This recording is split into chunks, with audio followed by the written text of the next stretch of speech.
Hi guys! Dito tayo sa Mirek Saji. A few years ago siyang na-open yung ganito. When I first came here, that was in 2015.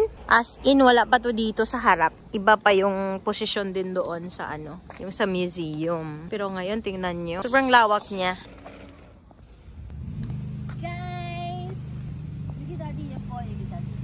Yan yung Mirek Saji. I like here kasi nga malawak siya. And kids here can play, they can run. Pero may ano, parang may libing doon sa mga king.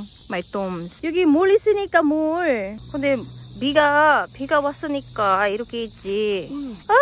Oh my goodness. Ano siya, parang basa yung ilalim. Doon sa kabila, yan, yung Children's Museum. Dito naman, more sa, about sa Mirek Saji, yung museum dyan. Hi guys! Good afternoon!